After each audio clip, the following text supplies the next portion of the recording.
Mainit na nga, mainit pa itong binabantayan ko. Pero at least, tapos na akong magsaing. Ito na lang tubig. Ayan po. Painiin na lang. Ay, grabe init. 5:30 na ng hapon. Naririnig niyo kumukulog.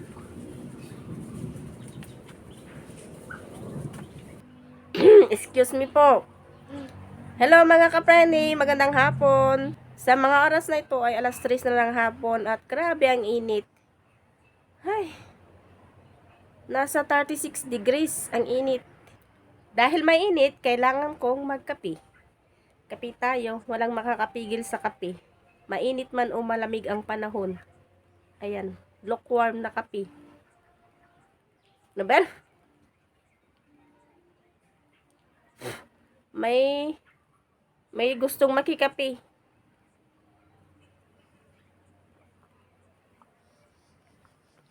Ginawang tubig lang. Ay, grabe. Mainit na nga, masakit pa ang buong katawan ko.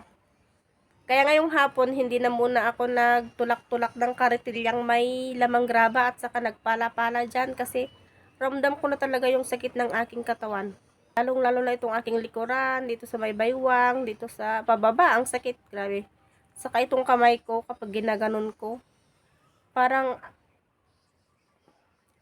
guma ba, na ayaw may ganon. Masakit siya kapag nabinat na ganyan, masakit. Dahil siguro sa pagpersa-persa ko ng pala. Saka, syempre, binubuhat ko yun at nilalagay sa karatilya. At saka, itutulak ko pa yung karatilya.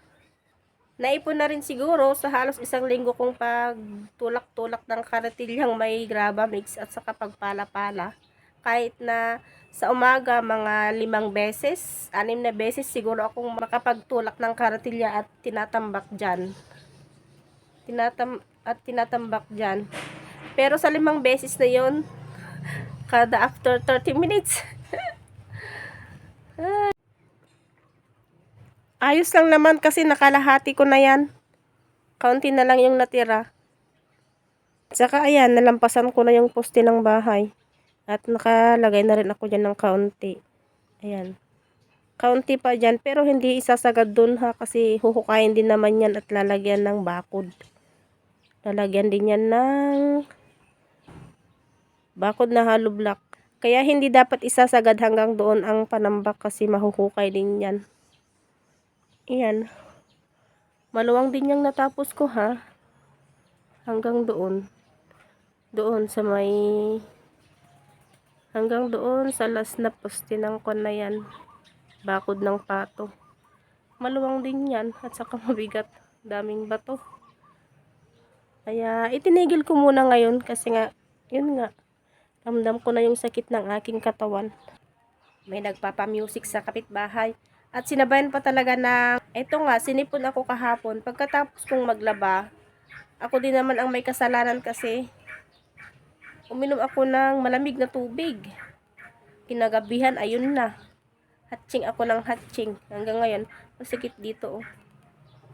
Dito, masakit.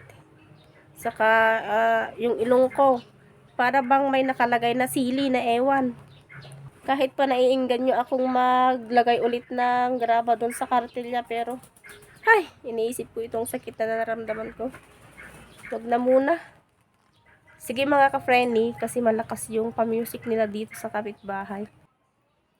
Hello mga ka-friendly, magandang araw. Ngayon ang oras ay 9:27 na ng umaga. Tanghali na pero malamig at saka mahangin ang panahon ngayon. Kasi nga kagabi, umulan siya. Medyo may kalakasan din kaya tuwang-tuwa yung mga pananim na palay at saka mais. Kaya marami ang busy ngayon na naglagay ng pataba sa kanilang mga pananim.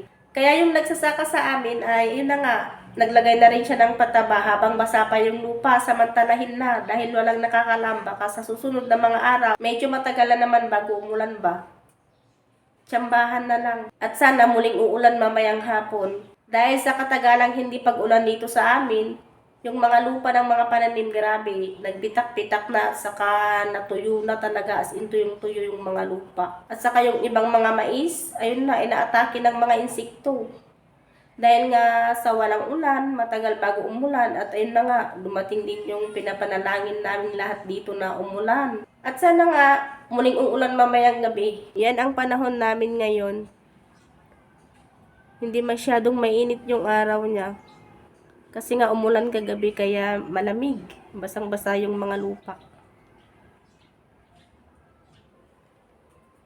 Yung mga pananim na mais tuwang-tuwa, biglang laki nila oh. Dito ako kinakabahan kagabi, baka aapaw yung tubig ba at mapunta dyan sa may nakatambak na semento. Kahit na may ganyan trapal. Pero dun sa ilalim niya, kaunti lang yung nilagay ko na kahoy. Ganyan lang siguro kanipis. Ayan. Kaya lumabas ako kagabi kahit pagkatapos kong kumain. Pinagkukuha ko yung mga yun at ayun, nilagay ko lahat dun. Saktong-sakto pa naman na doon. Yun oh. Hindi ko alam kung anong ginawa nilang naglagay ng ganyan. Grabe ang tulo ng tubig dyan kagabi. Ayan oh. Doon pa naman sa walang tambak. Kaya siguradong napunta na yung tubig sa pinakailalim ng simento. Yung tubig kagabi hanggang dyan oh.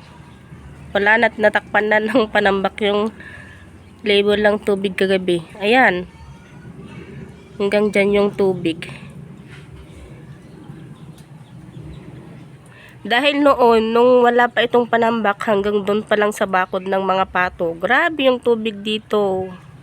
Dito lahat na iipon. Yan.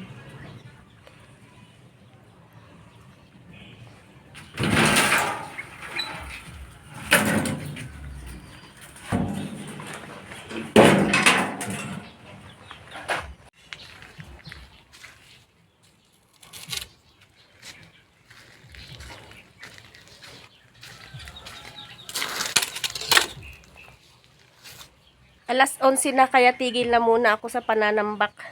Kailangan ko na namang magluto ng ulam.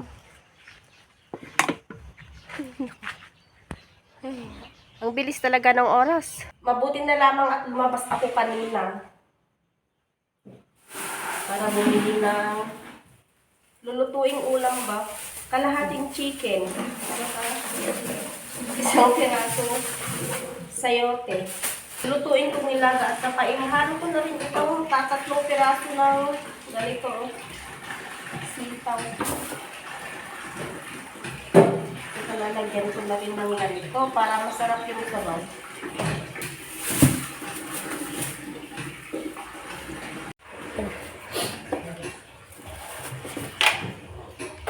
Hihimayin ko muna itong sitaw.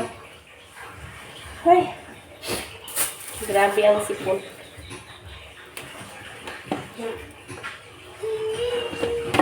Ito na lang kasi ang available dito sa bahay na gulay at saka sayang naman kaya ihahalo ko na rin ito para may kasama naman yung sayote na gulay ba. Ay nako, ang init.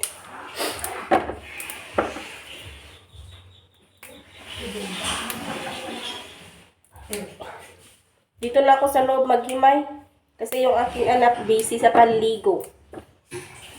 Hindi ko alam kung anong nangyari sa batang yan. Absent siya ngayong umaga. At mamaya siya papasok. Biyernes na biyernes. Hindi naman pumasok ng umaga.